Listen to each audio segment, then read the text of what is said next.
तुम अपने बड़े भाई को ढूंढने निकले हो? हाँ वनराज। रणवीर सिंह के रिक्त पद को भरने के लिए हमारा विश्वास पात्र रत्न राजवीर सिंह हमने चुन लिया है। आपके विश्वास पर खरा उतरना राजवीर सिंह का परम धर्म है। अश्व के बिना हम आगे नहीं बढ़ सकते जोरावर। राजकुमारी जी ने हमें आदेश दिया है कि हम आपको सम्मान पूर्वक उनके राजमहल तक पहुंचा दें। परिणाम की चिंता कायरों को होती है, डाकुओं को नहीं। चंद्रमुखी के फूल को पाना चाहते हो, परंतु क्यों? दुर्गेश्वरी, तुमने एक राह भटके पति को इतना सम्मान दिया है। मैं तुम्हारा सदा भाई रहूंगा। मैंने कभी सोचा भी नहीं था कि इतने भयानक जंगल में मुझे इतना सम्मान मिलेगा। ईश्वर करे तुम जहां भी जाओ तुम्हें इतना ही अपनापन और सम्मान मिले। लेकिन एक बात बताओ वनराज, संसार भर के युवराज चंद्रमुखी को पाने के लिए आते हैं, परंतु तुम एक फूल के लिए अपने प्राण को संकट में डालने चले हो।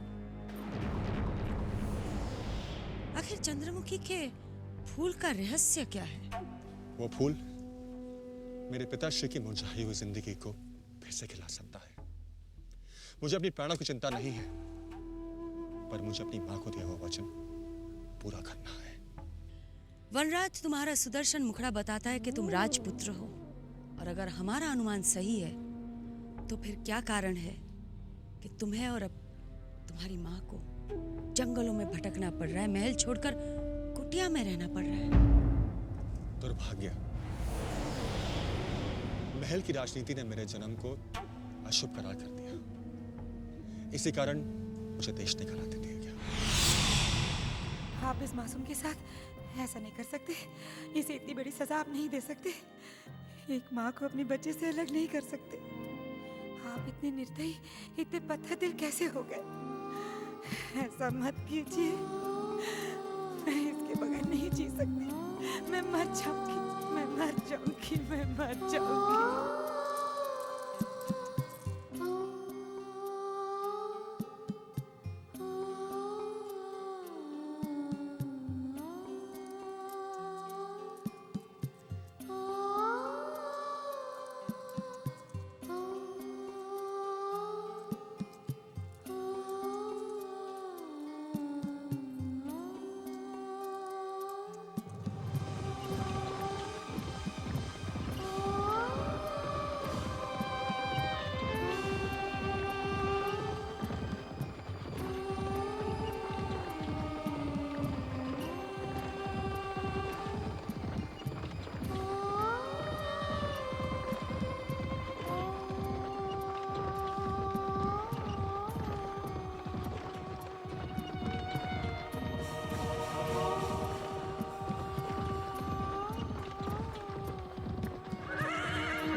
मेरे साथ अलकापुरी से दूर जंगलों में आके रहने लगी।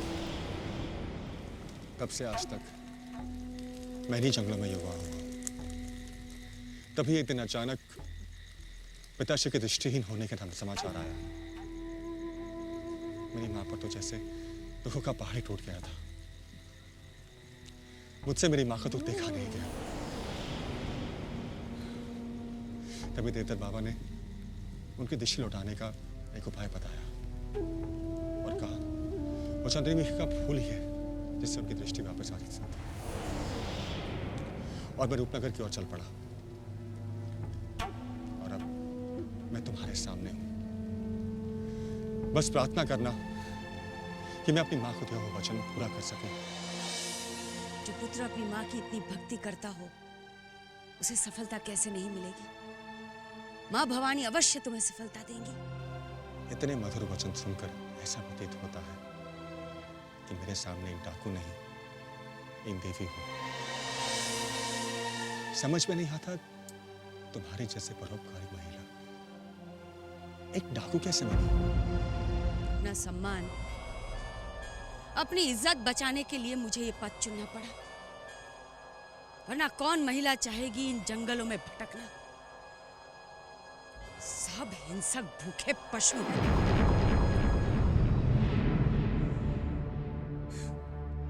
डाकू बनना मेरे भाग्य में ही लिखा था। ये बात देवधर बाबा ने मुझे 10 वर्ष पूर्व ही बता दी थी। अब होनी को कौन टाल सकता है? क्षमा करना दुर्गेश्वरी, मैं तुम्हें दुख नहीं पहुंचाना चाहता था। तुम दुनिया की नजर में कुछ भी हो, मेरे लिए एक अति सम्माननीय स्त्री हो। देवधर बाबा ने सही कहा था कि मुझे एक डाकू के रूप में एक परोपकारी स्त्री मिलेगी, और वो आज सत्य हो गया। जब मैं चंद्रमुखी का फूल लेकर लौटूंगा तो मैं उन्हें तुम्हारी याद जरूर दिलाऊंगा। हाँ वनराज, और अगर हो सके तो मेरी ओर से देवधर बाबा के पांव छूना। अगर ऐसा हुआ तो यहाँ कोसों दूर बैठे मुझे उनका आशीर्वाद मिल जाएगा।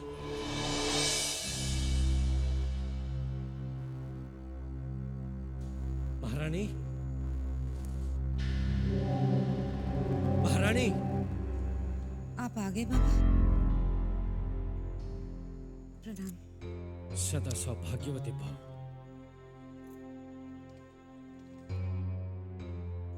आप विराजिए बाबा, मैं आपके लिए शीतल जल लाती हूँ। नहीं महारानी,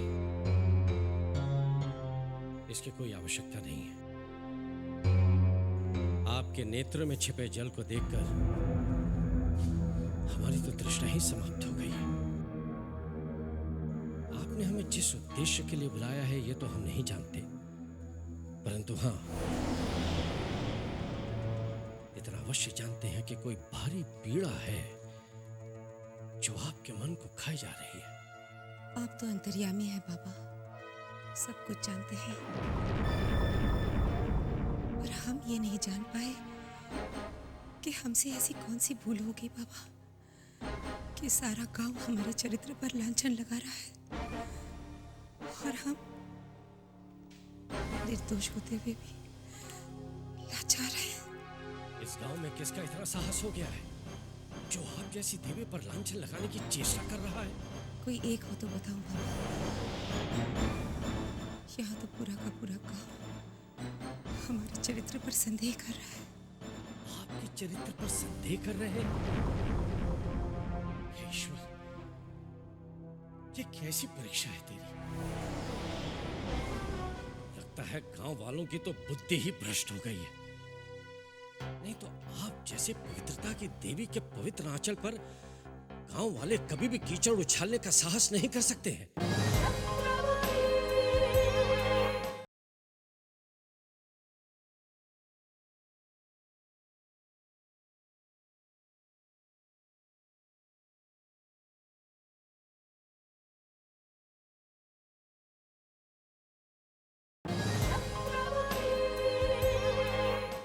ईश्वर साक्षी है बाबा, इन गांव वालों को हमने अपनी संतान की तरह प्रेम वात्सल्य दिया, और बदले में उन लोगों ने हम पर ये घोर कलंक लगाया। जीवन भर हम जीवन के साथ संघर्ष करते रहे, परंतु अब थक गए हैं बाबा, बहुत थक गए हैं। इस अपमान की पीड़ा से तो मर जाने को जी करता है। फिर वनराज और उसके पिता की याद आती है। नहीं, इस तरह आंसू बहाकर आप अपने आप को निर्बल मत बनाइए। सीता माता को भी अग्नि परीक्षा देनी पड़ी थी, और फिर आप और हम तो एक साधारण मनुष्य हैं। आप निश्चिंत रहें और ईश्वर पर विश्वास रखें। आप पर लगा कलंक स्वयं ईश्वर धरती पर आकर उसे मिटाएंगे और पापियों का सर्वनाश करेंगे। अब तो ईश्वर से भी विश्वास उठ गया है बाबा, क्योंकि जो कीचड़ हम पर उछाला गया है उसके छींटे आप पर भी पड़ सकते हैं बाबा। क्या? हाँ बाबा, गांव वाले कहते हैं कि हम मंदिर जाने के बहाने किसी से छुप छुप कर मिलने जाते हैं। अब आप ही बताइए, उस भगवान पर हम कैसे विश्वास करें? जिन्होंने कभी हमें सुख से रहने ही नहीं दिया।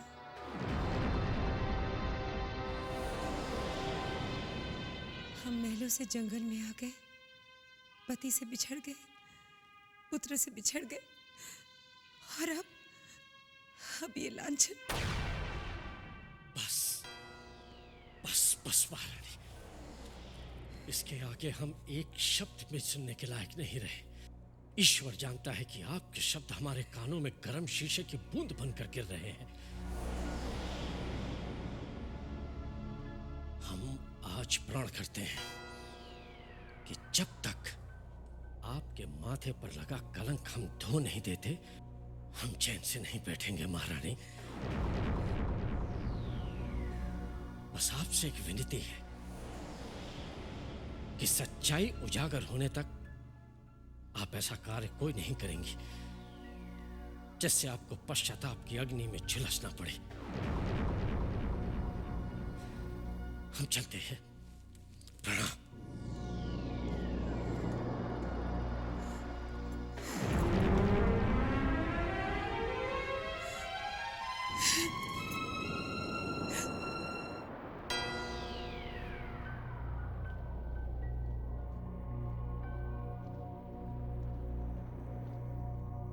कुंदनलाल, कुंदनलाल। अरे देवधर बाबा, आप? प्रणाम। चंदा, कुंदनलाल कहाँ है? बापू तो अभी सो रहे हैं बाबा। क्या बात है, आप बहुत क्रोधित दिखाई दे रहे हैं। क्षमा कीजिए, हमसे कोई भूल तो नहीं हुई ना? भूल को तो एक क्षण के लिए क्षमा भी किया जा सकता है, परंतु जानबूझकर की गई भूल को कदापि क्षमा नहीं किया जा सकता। उसे नींद से जगाओ। परंतु बापू तो अभी भी सोए हैं, उनका स्वास्थ्य भी कुछ ठीक नहीं है। लो, बापू भी जाग गए। देवधर बाबा आपसे मिलने आए हैं।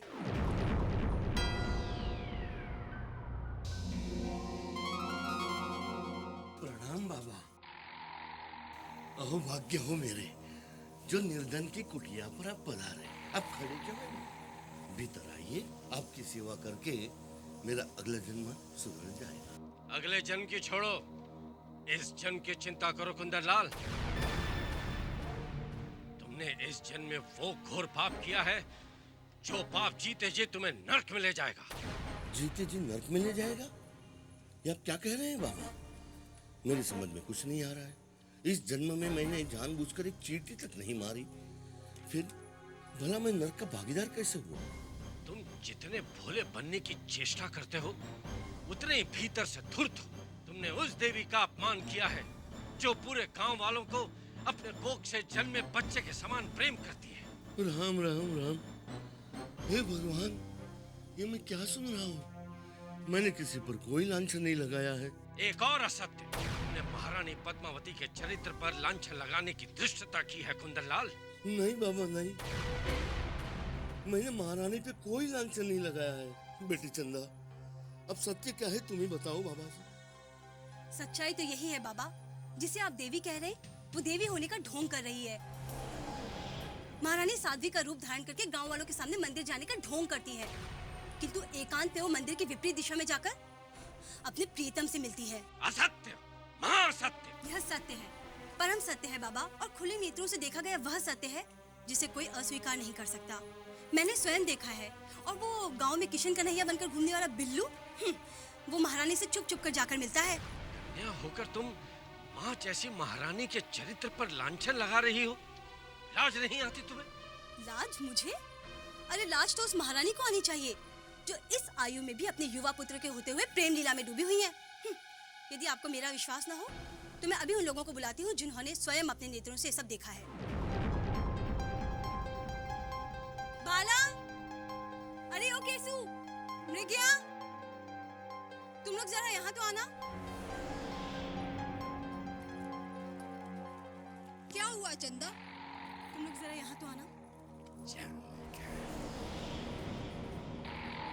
केसु, बाला, मृग्या, जरा बाबा को बताना कि महारानी से चुपके चुपके मिलने कौन जाता है? बिल्लू।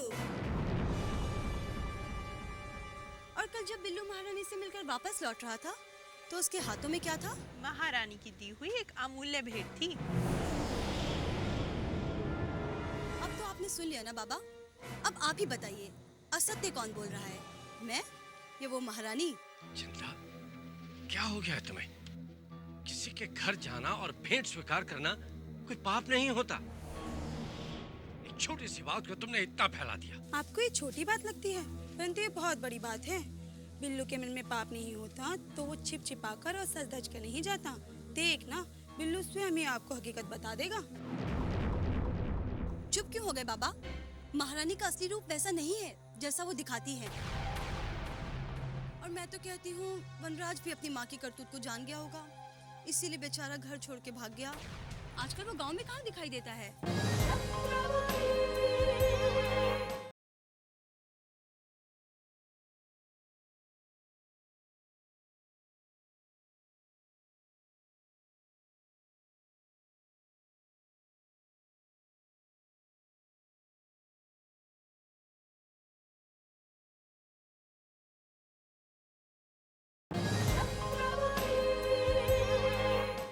बस बेटी बस, अब इससे ज्यादा मैं नहीं सुन सकता। पता नहीं महारानी की बुद्धि कैसे भ्रष्ट हो गई। मुझे तो ये सोचकर रोना आता है कि जिसे मैं देवी समझकर पूजता था वही, हे भगवान। बाबा, महारानी के दुष्कर्मों ने मेरे बापू को भी रुला दिया। अगर महारानी को कोई प्रेम से प्रणाम भी करता है तो वो उसे किसी हिंसक पशु के समान काटने को दौड़ती हैं। उन्होंने मेरे बापू को भी अपमानित किया। उन्हें तो बिल्लू के सिवाय इस गांव में कोई नजर ही नहीं आता। यदि महारानी के दुष्कर्मों को जानना है तो जाकर बिल्लू से पूछिए।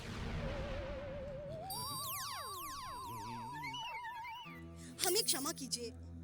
ठीक है, परंतु ये याद रखना कि महारानी पर चाहे कोई कितना भी लांछन लगाए, महारानी यहाँ आने से पहले पवित्र थी और आज भी पवित्र है। देखते हैं बिल्लू क्या कहता है।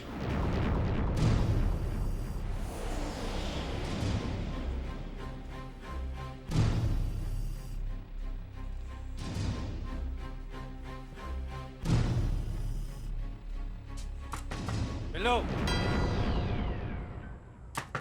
बिल्लू,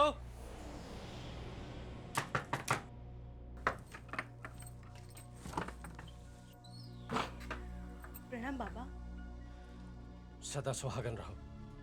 देखो, हमें बिल्लू के साथ अति आवश्यक वार्तालाप करनी है। कहाँ है वो? वो तो इस समय घर पर नहीं है। पर आप इतनी क्रोधित क्यों हैं बाबा? क्रोध? हमारे क्रोध का कारण स्वयं बिल्लू ही है। बताओ, वो कब लौटेगा? ये तो नहीं बता सकती। क्यों? तुम बिल्लू की पत्नी हो ना? क्या एक पत्नी को यह पता नहीं होता कि उसका पति घर कब लौटेगा? बात ये नहीं है बाबा। सदैव तो वो सांझ ढलने से पूर्व ही घर लौट आते थे, परंतु इस आज का क्या अर्थ है? क्या वो आज घर नहीं लौटने वाला? नहीं, बात ये नहीं है। देखो, जितना अधिक सोचोगी उतना अधिक तुम्हें कष्ट उठाना पड़ेगा। इससे पहले कि तुम्हारे वंश में किसी तरह की कोई विपत्ति आए, हमें शीघ्र बताओ कि बिल्लू कब लौटेगा। नहीं तो अपने पति के साथ साथ तुम्हें भी कष्ट उठाना पड़ सकता है। ऐसा मत कहिए बाबा। कष्ट तो उसी दिन से उठा रही हूं जिस दिन से मैंने विवाह किया। कुछ देर पहले दौड़े दौड़े घर आए थे और बहुत घबराए हुए थे। उसके पश्चात क्या हुआ? हमें शीघ्र बताओ, हमारे पास समय बहुत कम है। उसके पश्चात उन्होंने सामग्रियां बांधी और अचानक नगर चले गए। और क्या कहा कि कब लौटेगा? नहीं पता। तो इसका तात्पर्य ये हुआ कि बिल्लू को हमारे आने का पता चल चुका था। पर बाबा, बात क्या है? उनसे कुछ भूल हो गई, मुझे बताइए ना। एक तो अचानक वो नगर चले गए और ऊपर से आप क्रोधित होकर यहाँ आए हैं। अवश्य कोई संकट की बात है। तुम चिंता मत करो बेटी, संकट कभी किसी निर्दोष पर नहीं आता। तुम पर कोई संकट नहीं आएगा। बस एक बात का ध्यान अवश्य रखना, जैसे ही बिल्लू लौट कर आए उसे हमारे पास भेज देना। इसी में तुम सबकी भलाई है।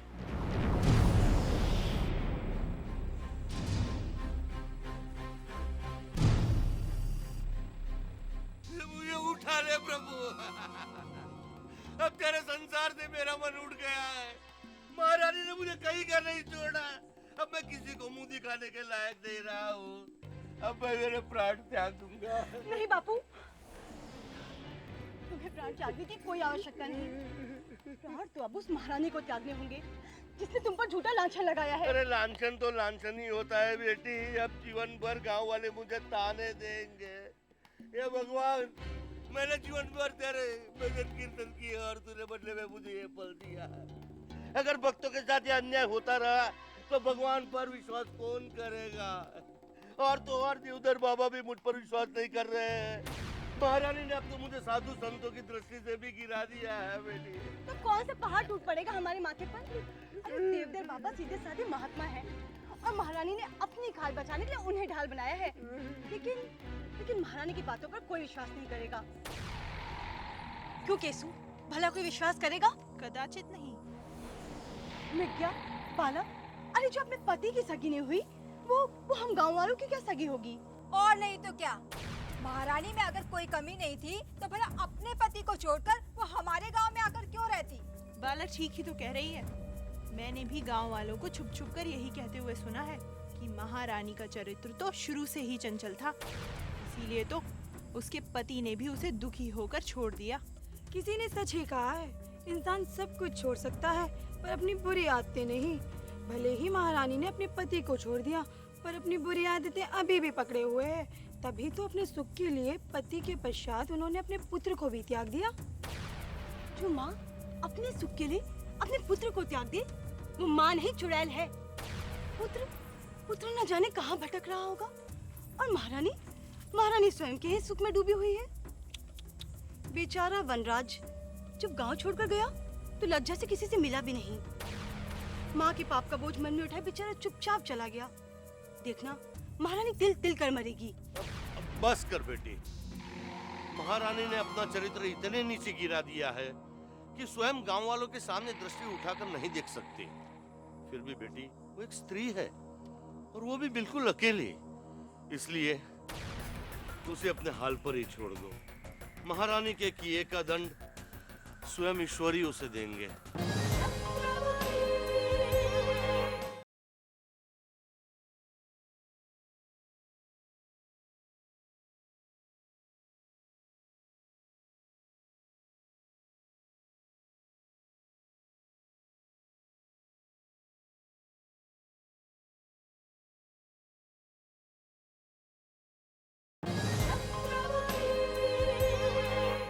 बाबा गांव वालों से लड़कर आए हैं, परंतु क्यों? बाबा, आज से पहले तो मैंने आपको इतना क्रोधित कभी नहीं देखा।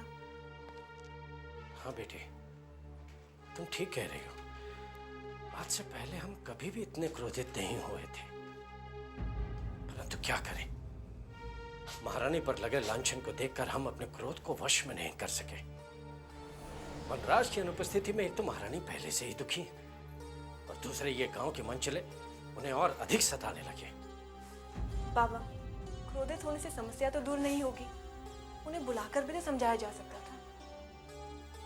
यदि वो लोग आपसे भी लड़ने लगते तो न जाने क्या होता। बेटी, जिसके मन में चोर होता है ना, वो कभी भी लड़ाई नहीं करता, अभी तो अपना बचाव ही करता है। इसीलिए तो वो कुंदन लाल हमारे आने से पहले ही करुण विलाप करने लगा और वो बिल्लू तो घर ही छोड़कर भाग गया। इन मूर्खों ने तनिक ये भी नहीं सोचा कि महारानी पर लांछन लगाकर ये लोग अपने नर्क में जाने का रास्ता खोज रहे हैं। सूर्य पर थूकने की चेष्टा करने वाला मूर्ख इंसान स्वयं अपना ही मुख मलिन करता है। बेटी, आप सत्य कह रहे हैं बाबा। महारानी जैसी देवी तो साक्षात त्याग की मूर्ति है। उन पर लगाए गए लांछन को सुनकर जब आप जैसे संत भी क्रोधित हो सकते हैं, तो न जाने महारानी पर क्या बीती होगी। वो बेचारी तो वनराज की स्मृति भी नहीं भूल पाई और उसके ऊपर गांव वाले झूठे लांछन भी लगाने लगे। उन पर लांछन लगाने वाले स्वयं ही इसका दंड भोगेंगे। बेटी, तनिक सोचो, एक महारानी जो अपना राजपाट और सारे सुख त्याग कर भी गांव के लोगों पर अपना प्रेम बरसाती रही, इसके बदले में उसे क्या मिला? अपमान, लांछन, तिरस्कार। हे प्रभु, ऐसी दशा किसी और की ना हो। यदि आज वनराज यहाँ होता तो क्या ये सब अपमान सह पाता? वनराज की अनुपस्थिति में तो गांव वालों का यह धर्म था कि वो महारानी की सेवा करते। तो उन लोगों ने महारानी को बहुत दुख दिया है। भगवान उन्हें कभी क्षमा नहीं करेंगे। हाँ बेटे, भगवान उन्हें कभी क्षमा नहीं करेंगे, परंतु महारानी का अश्रुओं से भीगा मुख हमें बार बार याद आ जाता है। इस समय रात्रि के घोर अंधकार में भी वो निर्बल अकेली बैठी अपने भाग्य पर नीर बहा रही होगी। बाबा, आप चिंता मत कीजिए। सवेरा होते ही मैं महारानी से मिलने चली जाऊंगी और उन्हें कभी पता भी नहीं लगने दूंगी कि वो इस गांव में बिल्कुल अकेली है।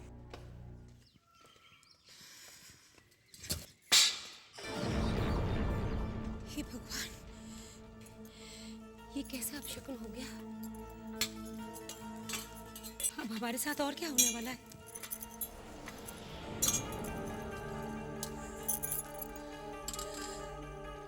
हे प्रभु,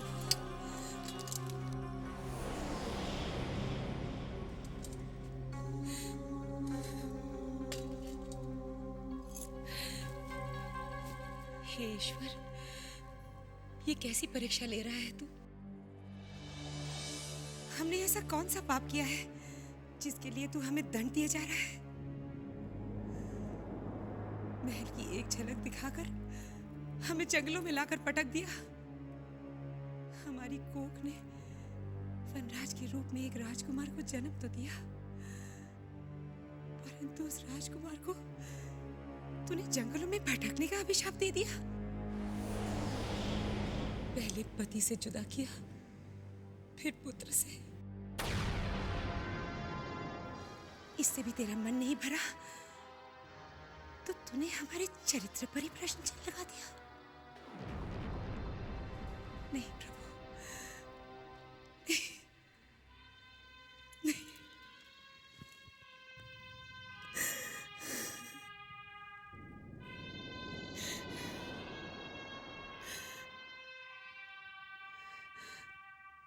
हमें क्षमा करना प्रभु। आज हमने अपना विवेक होकर तेरे विश्वास की सच्चाई पर ही प्रश्न चिन्ह लगा दिया था, पर हम क्या करते? दुखों के कारण हमने अपना संयम खो दिया था प्रभु। तेरे सिवा ये और कौन जानता है कि हमें अपने प्राणों का कोई मोह नहीं है। हमारे प्राण तो हमारे पुत्र में बसते हैं प्रभु, इसलिए उसकी रक्षा करना। हमें चाहे तो और अधिक दुख दे देना प्रभु, परंतु मेरे वनराज को कोई दुख नहीं देना, उसे कोई कष्ट नहीं देना। बस हमारी इतनी सी प्रार्थना स्वीकार कर ले प्रभु, फिर हम ये गांव तो क्या पूरे संसार से लड़ जाएंगे।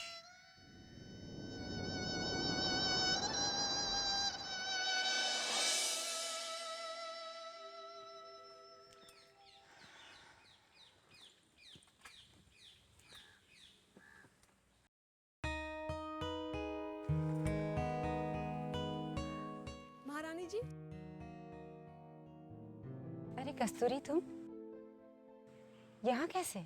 मैं आप ही से मिलने आ रही थी, परंतु आप कहाँ जा रही हैं? मंदिर जाने के लिए निकली थी बेटी। मन बहुत घबरा रहा था, सोचा मंदिर जाऊंगी तो थोड़ी शांति मिलेगी। महारानी जी, बाबा बहुत दुखी थे। आप पर लगाए गए लांछन को सुनकर उनके मन पर बहुत गहरा आघात लगा है, और जब इस बात का मुझे पता चला तो मैं भी अपने आंसुओं को नहीं रोक पाई। मैं गांव वालों को कभी क्षमा नहीं करूंगी। कस्तूरी, इसमें हम गांव वालों से ज्यादा अपने भाग्य को दोषी मानते हैं। वैसे भी हमें स्वयं से ज्यादा वनराज की चिंता रहती है, उसके लिए हम कोई भी दुख सह लेंगे। भगवान की कृपा से वनराज को कुछ नहीं होगा महारानी जी। गांव वालों ने जो आपके साथ व्यवहार किया उससे क्रोधित होकर बाबा गांव वालों से लड़ने चले गए थे।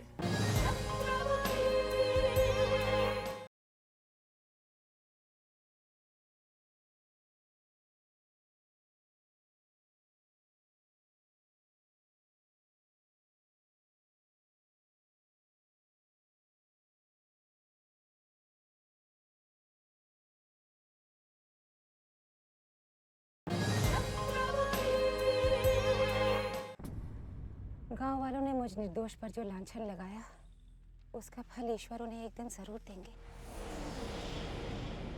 देवधर बाबा को जो कष्ट उठाने पड़े, उसके लिए हम उनसे क्षमा चाहते हैं। परंतु गांव के उन राक्षसों को भगवान कभी क्षमा नहीं करेगा। कस्तूरी, क्षमा करना ही तो सबसे बड़ा पुण्य होता है। अब देखो ना, ईश्वर कितने दयालु हैं। पुत्र का बिछो मिला तो ईश्वर ने तुम्हारी जैसी परी भेज दिया मेरी सेवा करने के लिए।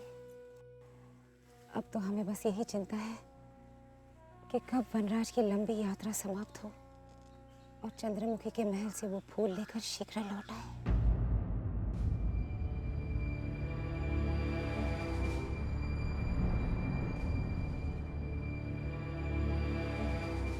महामहिम को नागराज का प्रणाम।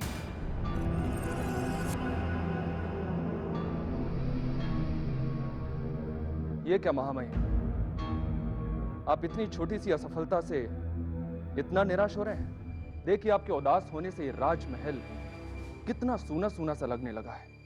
हम चाहकर भी भुला नहीं पा रहे हैं कि वो युवराज जो हमारे हाथों में आया वो फिसल कैसे गया। महामहिम, इसमें आपकी कोई त्रुटि नहीं है। यदि ये दुर्गेश्वरी हमारे बीच में ना आई होती तो आज वो युवराज कारागार में होता और हमारे राज्य की सेना में एक सैनिक और बढ़ जाता। आज वो हमारे हाथ से निकल गया तो क्या हुआ, हम कल उसे फिर पकड़ लेंगे। ये तो हम भी जानते हैं नागराज कि एक बार जो हमारे राज्य की सीमा में प्रवेश कर गया तो उसे हमारी अधीनता स्वीकार करनी ही पड़ेगी। परंतु इस दुर्गेश्वरी ने हमारी चिंता को कुछ अधिक बढ़ा दिया है। आज से पहले इस महिला ने कभी हमारे पथ में आने की चेष्टा नहीं की थी। आगे से हमें इस दुर्गेश्वरी से भी निपटना होगा। तो दुर्गेश्वरी से निपटना कौन सी बड़ी बात है महामहिम? एक महिला हमारे सामने अधिक देर तक टिक ही नहीं सकती है। हाँ, ये बात अलग है कि इस बार वो हम पर भारी पड़ गई थी, परंतु अगली बार वो जब भी मेरे सामने आएगी जीवित नहीं बचेगी। नागराज, तुम यहां महल में बैठकर वीरता की बातें कर रहे हो, परंतु जब वो दुर्गेश्वरी तुम्हारे सामने आएगी तो तुम दुबक जाओगे। इस महिला से हमें पहली बार बहुत बड़ी हार मिली है और जब तक हम इस हार का बदला नहीं लेते हम चैन से नहीं बैठ सकते। ये तो आप ठीक कह रहे हैं महामहिम। मैं तो सपने में भी नहीं सोच सकता था कि एक महिला आप जैसे महाबली के पथ में आने का दुस्साहस भी कर सकती है। लगता है इस दुर्गेश्वरी को अपने बल पर कुछ अधिक ही घमंड हो गया है महामहिम, और अब उस घमंड को चूर चूर करने का सही समय आ गया है। नागराज, इस दुर्गेश्वरी की शक्ति तनिक अधिक बढ़ती जा रही है। कभी यही दुर्गेश्वरी अपने एक दो साथियों के साथ डाका डालकर जंगलों में छुपा करती थी, परंतु अब सैकड़ों साथियों को लेकर खुलेआम घूमती है। एक महिला का इतना शक्तिशाली होना हमारे लिए शुभ संकेत नहीं है। शीघ्र से शीघ्र हमें इसकी शक्ति समाप्त करनी होगी, नहीं तो किसी दिन वो हमारे लिए भयानक संकट खड़ा कर देगी। ये तो आप ठीक कह रहे हैं महामहिम। उस नागिन का मस्तक को चलने में ही हम लोगों की भलाई है। एक रास्ता है मेरे पास, जिससे सांप भी मर जाएगा और लाठी भी नहीं टूटेगी। सांप भी मर जाएगा और लाठी भी नहीं टूटेगी? मैं कुछ समझा नहीं नागराज। मैं समझाता हूं। दुर्गेश्वरी अपने प्रियतम विजेंद्र सिंह को पाने के लिए हमारे रास्ते का रोड़ा बनी है। यदि हम विजेंद्र सिंह को पकड़कर उसके हवाले कर दें और उससे हाथ मिला लें और स्वयं को दुर्गेश्वरी के सामने निर्बल घोषित कर दें, यही कहना चाहते हो ना तुम? नहीं महामहिम, मेरे कहने का यह अर्थ बिल्कुल नहीं था। जब देखो तो बिना मांगे परामर्श देते रहते हो। हम अपना मस्तक किसी महिला के सामने झुका नहीं सकते। कुंवर राजवीर सिंह अपना मस्तक कटा सकता है, लेकिन किसी के सामने झुका नहीं सकता। क्षमा कीजिए महामहिम, मुझसे भूल हो गई। परंतु अब इस सेवक को बताइए कि हम उस युवराज भानु प्रताप सिंह का क्रियाक्रम कैसे करेंगे, कैसे बंदी बनाएंगे उसे? अब तो वो हमसे सतर्क भी हो गया होगा। नागराज, उस युवराज को बंदी होना ही पड़ेगा, चाहे वो कितना भी सतर्क हो जाए। जो कार्य बल से नहीं होता उसे कला से पूरा किया जाता है। अब समय आया है कलावती को अपनी कला दिखाने का। नागराज, तुम कलावती के पास हमारा संदेश लेकर जाना कि हमने उसे याद किया है।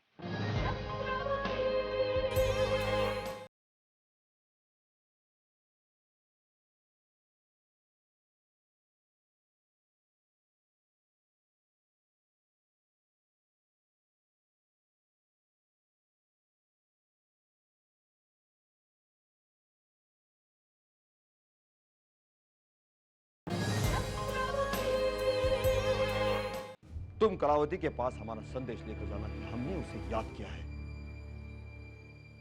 समझिए मां महिम, आपका ये संदेश कलावती तक पहुंच गया।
हुजूर ने हमें याद किया। आओ कलावती, तुम तो सदैव हमारी स्मृति में रहती हो, परंतु पता नहीं तुम हमसे इतनी दूर क्यों रहती हो। हुजूर, हम तो कब से आपके मन मंदिर में बसने को तैयार बैठे हैं, परंतु एक आप ही हैं जो अपने मन मंदिर का द्वार हमारे लिए नहीं अपितु राजकुमारी चंद्रमुखी के लिए खोले बैठे हैं। अब जाने दीजिए, कहिए आज अचानक हमारी याद कैसे आ गई। कलावती, अचानक एक ऐसा कार्य आ गया है जिसे केवल तुम पूरा कर सकती हो, इसीलिए हमने तुम्हें याद किया है। तो फिर समझिए आपका कार्य पूर्ण हो गया। आपने हमसे जो भी आशा रखी है उसे पूरा करना हमारा प्रथम कर्तव्य है। अब कार्य बताइए। हमें तुमसे यही आशा थी कलावती। दूसरे एक राज्य से एक युवराज भानु प्रताप सिंह हमारे राज्य में घुसने की चेष्टा कर रहा है। हम चाहते हैं कि तुम किसी भी तरह उसे यहां आने से रोक दो। क्या यह तुम्हारे लिए संभव है? कलावती के लिए कोई भी कार्य असंभव नहीं है हुजूर। आप बस इतना बता दीजिए कि इस समय वो युवराज है कहाँ? इस समय वो उत्तर दिशा के जंगलों में कहीं छिपा हुआ है। तुम्हें उसे खोजना है और अपनी सुंदरता के जाल में उसे फांसना है। और उसके पश्चात मुझे उस युवराज को काली पहाड़ी के खंडोरों तक लाना है। आप यही कहना चाहते हैं ना हुजूर? वाह कलावती वाह, ईश्वर ने तुम्हें जितना सुंदर बनाया है उतना तेज मस्तिष्क भी दिया है। हमें तुम पे गर्व है। धन्यवाद हुजूर, धन्यवाद। तो फिर हम चलें? हाँ कलावती, शुभ कार्य में देर करना उचित नहीं है। जब तुम सफल होकर वापस लौटोगे तब हम तुम्हें मुंह मांगी भेंट दे देंगे। कहकर फिर बदलना जाना हुजूर। हो सकता है मुंह मांगी भेंट में कहीं हम आपसे आप ही को ना मांग ले। हम तुम्हारे पहले से ही हो चुके हैं कलावती। अब तुम शीघ्र जाओ और हमें ये शुभ समाचार दो कि भानु प्रताप सिंह हमारा बंदी बन चुका है। तो फिर हम चलते हैं।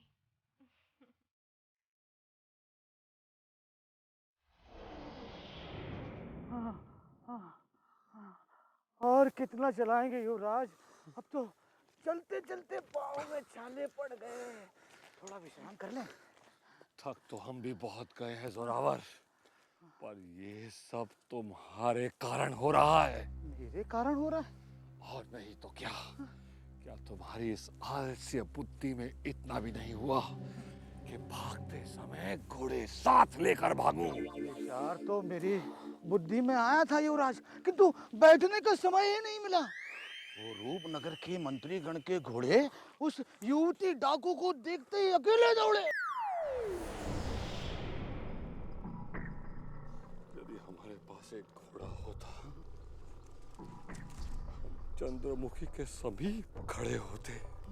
तो भानु प्रताप यहाँ तक पहुँच गया। जोरावर, हमारे लिए घोड़े का प्रबंध करो। घोड़ा? इस बीहड़ में जहाँ एकमात्र मच्छर नहीं दिखाई दे रहा है, वहाँ घोड़े का प्रबंध करूं? कहाँ से लाऊं घोड़ा? जोरावर सिंह!